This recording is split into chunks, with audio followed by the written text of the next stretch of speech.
Subscribe now and press the bell icon. Never miss an update. Good morning students, welcome to Gangotri group school. मैं आपको आज object image velocity in spherical mirror बताने जा रहा हूँ। Last class में मैंने आपको बताया था कि किस तरीके से इमेज और ऑब्जेक्ट की अगर लोकेशन दिया जाए प्रिंसिपल एक्सिस पर, तो आप पॉल और nature of mirror, centre of curvature F को कैसे लोकेट कर सकते हैं, इसके बारे में मैंने लास्ट लेक्चर में बात किया था। क्लियर? यहाँ नए आर्टिकल की बात करेंगे, ऑब्जेक्ट इमेज वेलोसिटी। इसमें क्या होगा, देखिए आपको बोला जाएगा कि एक स्फेरिकल मिरर है, अगर it is concave and convex, दोनों में से कोई से भी टाइप का हो सकता है। Clear? Now I will give you the location of object. This is our object. It has position with respect to pole u.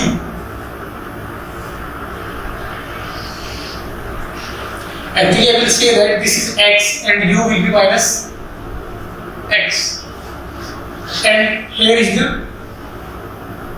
I. Let's assume this is I, and this location is given as y, and I will say the value of v, because we know the position of image is shown by v.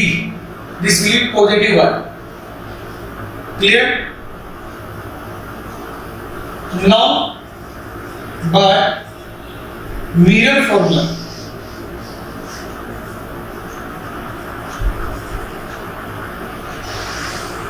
mirror formula क्या होता है आप जानते हैं अच्छे से। 1 by v minus 1 by u is equal to 1 by f। ये mirror formula होता है, समझे? कल मैंने आपको यही बोला था, नेगेटिव आना चाहिए स्लॉप, इसका मतलब ये प्लस आ जाएगा।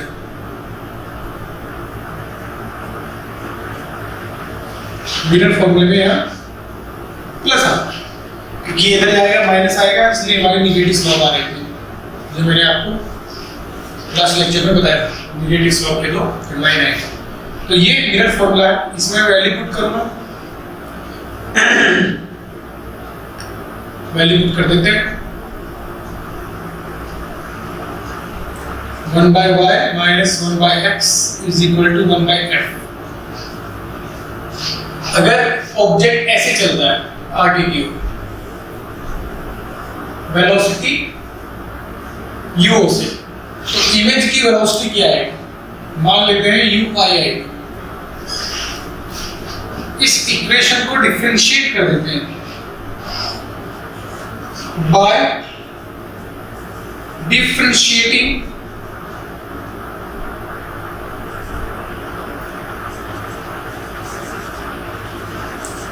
equation A। तो इसको डिफरेंशिएट करेंगे तो आएगा y की पावर -1 यानी -1 by y स्क्वायर। ये आएगा आगे माइनस माइनस प्लस हो जाएगा 1 by x स्क्वायर। यहाँ क्या लिखूंगा मैं, अगर मैं इसको t के रेस्पेक्ट में डिफरेंशिएट कर रहा हूं तो यहाँ dy by dx आएगा और यहाँ dx by dt आएगा, बराबर 0, क्योंकि f कांस्टेंट है। dy by dt will be the velocity of image minus 1 by y square, 1 by y square plus 1 by x square dx by dt। x कम हो रहा है, x में कमी हो रही है, तो मुझे क्या लिखना चाहिए, मुझे लिखना चाहिए 1 by x square minus u naught। कि इधर जा रहा है, x में कमी हो रही है, इस डायरेक्शन को मैं पॉजिटिव ले रहा हूं, समझे? तो ये पॉजिटिव वेलोसिटी है इधर, लेकिन x कमी हो रही है। अगर मैं x के टर्म में लिखूंगा, यानी मैं dx by dt अगर लिखना चाहता हूं, तो u नॉट नेगेटिव में लिखना पड़ेगा, क्योंकि इस वेलोसिटी की वजह से x कम हो रहा है। 1 by x square minus u naught बराबर 0। तो यहां से आपको पता चल जाएगा ui minus 1 by y square is equal to by x square.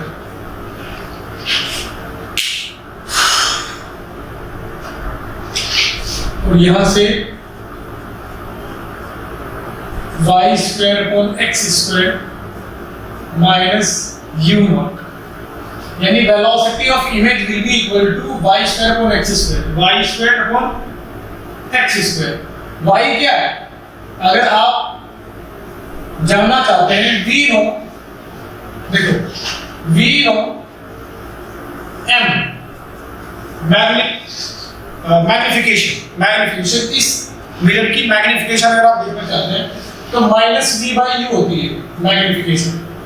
तो अगर मैं इसका स्क्वायर कर दूंगा तो v बाई यू, यहाँ v कितना है प्लस y, u कितना है माइनस x, तो यहाँ वैल्यू पुट कर देता हूँ v बाई यू की, तो v आएगा माइनस y, u आएगा माइनस x का स्क्वायर, तो ये आएगा y square by x square m square की। तो इसका मतलब ये है कि ये जो फॉर्मूला हमारे सामने लिखा हुआ है इसको m के टर्म में लिखा जा सकता है ऐसे, दोनों की एक साइड में है तो एरो लगाऊंगा मैं, दोनों को पॉजिटिव लिखूंगा, ये फॉर्मूले की वजह से आया माइनस, तो फाइनल फॉर्मूला ये आएगा, यानी velocity of image will be equal to minus of m square into velocity of object. इस तरीके से आप फॉर्मूला डायरेक्ट कर सकते हो सर। इसके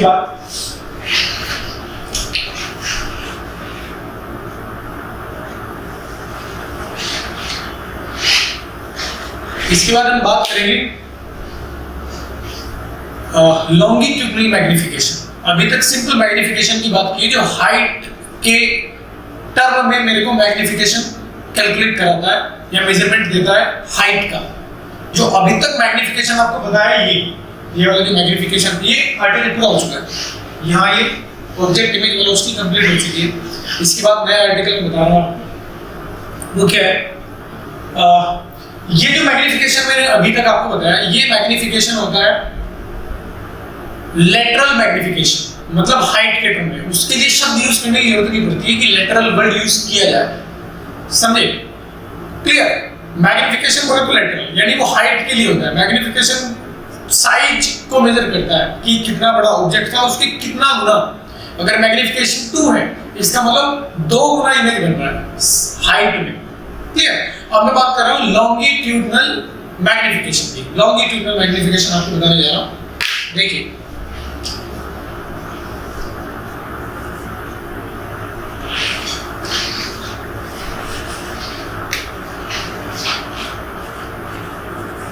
longitudinal magnification, longitudinal magnification, इसमें देखते हैं क्या होता है। मान लेते हैं ये मेरे पास एक मिरर है, यहां एक ऑब्जेक्ट रखा हुआ है जिसकी ये लेंथ एलो है, ऑब्जेक्ट की ये लेंथ एलो है, ये वाली लेंथ, और इसका इमेज इस मिरर ने मान लेते हैं ये बनाया,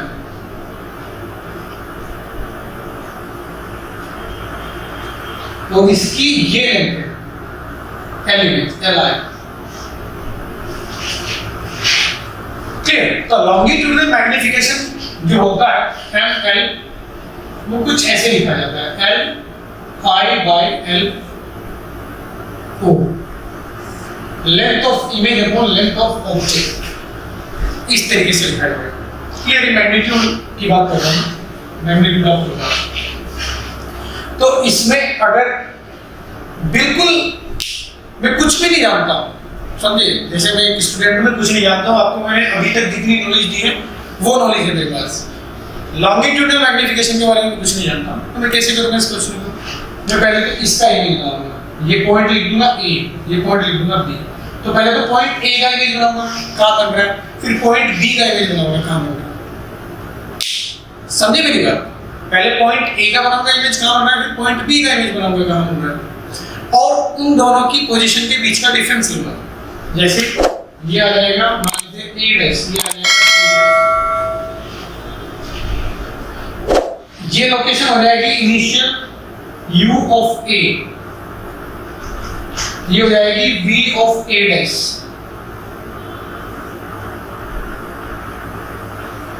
मतलब a का इमेज का पोजीशन। ऐसे ही हो जाएगा u ऑफ b, और ये हो जाएगी location of image of point B. अब यदि मुझे ये फॉर्मूला बताना है, ये फॉर्मूला कैसे लिखूंगा? इन दोनों का difference u b minus u a upon उन दोनों का difference v b minus v a, ये आ जाएगा लॉन्गिट्यूडनल मैग्निफिकेशन। समझे? याद रखिएगा, इसमें एक पॉइंट है कि ये जो लेंथ है ना L नोट, अगर ये फोकल के आगे और पीछे होती है, मतलब ये पूरी की पूरी लेंथ के बीच में फोकल पॉइंट आ जाता है इस मिरर का, तो ये फॉर्मूला फिर डिफाइन नहीं हो पाएगा। सोचो ऐसा मैंने क्यों बोला, सोचो, इसको रब करता हूं, आप सोचिए। इस पर्टिकुलर केस में मतलब कनकेव मिरर के केस की बात कर रहा हूं। यदि फोकल पॉइंट आपको मैं ये दे देता हूं, ये फोकल पॉइंट, और ऑब्जेक्ट मैंने ऐसे रख दिया L लेंथ का,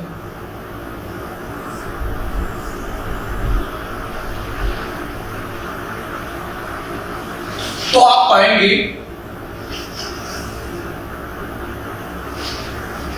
कि कंप्लीट, मतलब ये पॉइंट F है और ये पॉइंट C है, और ये A और ये B है, तो आपको ये पता चलेगा कि इस रोड का जो इमेज बनेगा वो A पोर्शन तो यहाँ दिखाई देगा, लेकिन ये रोड इधर इन्फिनिट तक दिखाई देगी, और फिर उसका जो B पोर्शन होगा, B पोर्शन कहीं यहाँ दिखाई देगा आपको। जरा ये बात आप रे डायग्राम से समझिए। ऑब्जेक्ट यदि F पर होता है तो इमेज कहाँ बनता है? इन्फिनिट पे बनता है, अगर F पे होता है। समझिए, F से पीछे होता है तो कहाँ बनता है? C के आगे।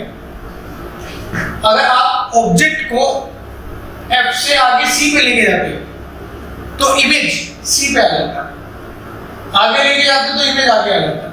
मतलब ऑब्जेक्ट अगर यहाँ रखा हुआ, याद करो मैंने एक चीज बताई थी आपको कि वहां मैंने क्या बोला था कि इन्फिनिट से लेके आ रहे हैं ऑब्जेक्ट को। जब ऑब्जेक्ट इन्फिनिट पे होता है, इमेज F पे होता है।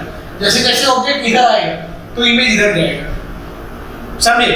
जैसे जैसे ऑब्जेक्ट आप F पे लेके आओगे तो इमेज इधर इन्फिनिट पे चला जाता है, और जैसे ही आप ऑब्जेक्ट को F से आगे लेके आते हो इधर, तो जो इमेज आता है वो इधर बन जाता है, इमेजिनरी।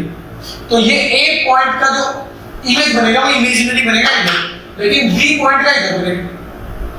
C और F के बीच में C से बियॉन्ड बनता है इमेज, तो ये लेंथ कभी इन्फिनिट नहीं हो जाएगी, तो ये फॉर्मूला वैलिड ही रहेगा। क्लियर? क्योंकि ये इमेज एक नहीं बन पा रहा है, इमेज अब दो पोर्शन में टूट के बन रहा है, तो यहाँ ये क्वेश्चन वैलिड नहीं रहेगा। तो इतनी इंफॉर्मेशन आपको होनी चाहिए, समझे ना, कि ये प्रैक्टिकली क्या बात बोलता है, किस कंडीशन में ये बात वैलिड नहीं रहेगी। अब इसके बाद ये हटा देते हैं, longitudinal magnification for small object.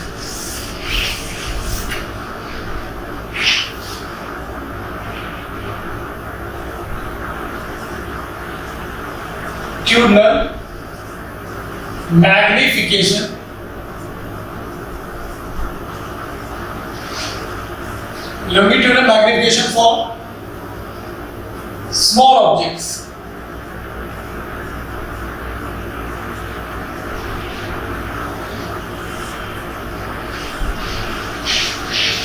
देखिए सेम टाइप की कहानी, थोड़ा सा चेंज है। कहानी ऑलमोस्ट सेम टाइप की है, मतलब वही आर्टिकल है जो पीछे भी बताया आपको। अगर आपको ये बोला जाए कि ये ऑब्जेक्ट है, काफी छोटा है, मतलब जैसे कि आपको बोल दिया जाए कि कोई इंसेक्ट है, समझे ना, एक स्फेरिकल मिरर है और ये ऑर्डर कंपैरिजन आपको आना चाहिए। एक स्फेरिकल मिरर है और उसकी फोकल लेंथ आपको दिया हुआ है 20 सेंटीमीटर, उसके सामने एक इंसेक्ट है, चींटी है एक, तो बताइए कि उसका जो इमेज बनेगा यहाँ लॉन्गिट्यूडिनल मैग्निफिकेशन कितना आएगा, उसकी लेंथ कितनी दिखाई देगी। यहाँ एक आर्ट है जो मान लेते हैं 3 mm की है, उसकी लेंथ 3 mm है। आगे जो इमेज उसका बनेगा उसकी लेंथ कितनी आएगी, समझे ना, इसमें कितना मैग्निफिकेशन आएगा।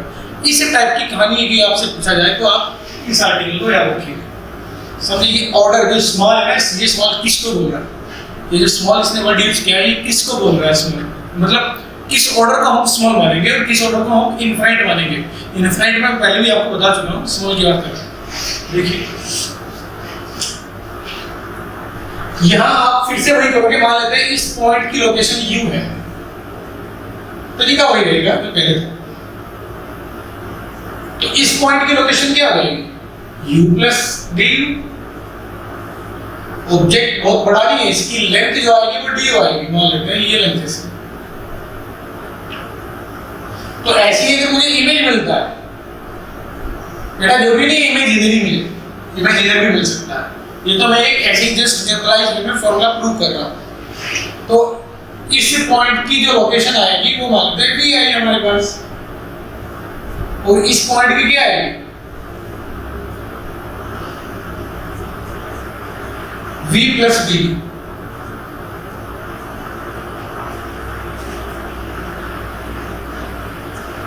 और ये आएगी D।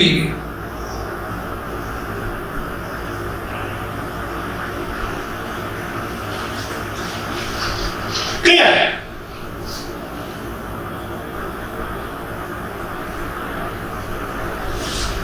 समझे बच्चों? अब इसमें देखते हैं U और V का फिर से mirror formula bye mirror formula क्या होता है, 1 by V plus 1 by U is equal to 1 by F। अब इसको डिफरेंशियल फॉर्म में यदि मैं लिखना चाहता हूं तो डिफरेंशियल फॉर्म में कैसे लिखा जाएगा, -1 by V square into dV।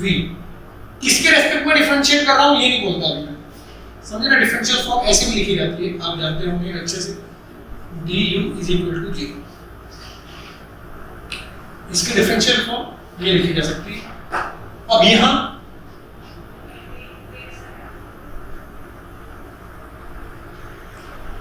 मैं लिख सकता हूं dv by v square minus is equal to du upon u square। इस केस में यदि मैं लॉन्गिट्यूडनल, इस केस में लॉन्गिट्यूडनल मैग्निफिकेशन लगाऊंगा तो फंडा वही है, फॉर्मूला वही है, length of image upon length of object. लेकिन यहां बस डिफरेंस इतना है कि लेंथ छोटी है। तो यहां भी अगर आप लिखना चाहोगे लॉन्गिट्यूडनल तो वो क्या लिखोगे, dv upon t, length of image upon length of object, यही फंडा लगा है। तो इसका मतलब यहां इस फॉर्मूले में dv अपॉन du जो आएगा वो -v square by u square आएगा। क्लियर? और -v square by u square हम जानते हैं मिरर के केस में लॉन्गिट्यूडनल, तो ये आया। सिंपल मैग्निफिकेशन क्या होता है, -v बाई u। अगर मैं इसका स्क्वायर करता हूं, जो लेटरल मैग्निफिकेशन है, सिंपल मैग्निफिकेशन, वो v square by u square आता है अगर इसका स्क्वायर करता हूं। तो इसका मतलब जो स्मॉल केस में अगर ऑब्जेक्ट स्मॉल है, अगर ऑब्जेक्ट स्मॉल है तो स्मॉल ऑब्जेक्ट के केस में मैग्निफिकेशन नॉर्मल मैग्निफिकेशन का स्क्वायर आता है। अगर मैग्नीट्यूड लोगे तो माइनस भी गायब कर दोगे, यहां से मैग्नीट्यूड बताना है। यहां से ये बात मुझे पता चलती है इस फॉर्मूले से, आपको दिख रहा है शायद फॉर्मूला, ये वाला फॉर्मूला, ठीक है। इस फॉर्मूले से हमें पता चलता है कि स्मॉल ऑब्जेक्ट के लिए लॉन्गिट्यूडनल मैग्निफिकेशन उस मिरर की सिंपल मैग्निफिकेशन के स्क्वायर के बराबर होता है, मैग्नीट्यूड, ये पता चलता है। तो ये याद रखिएगा, इसमें बहुत सारे क्वेश्चन आते हैं, समझे, इस चीज को आप याद रखिए।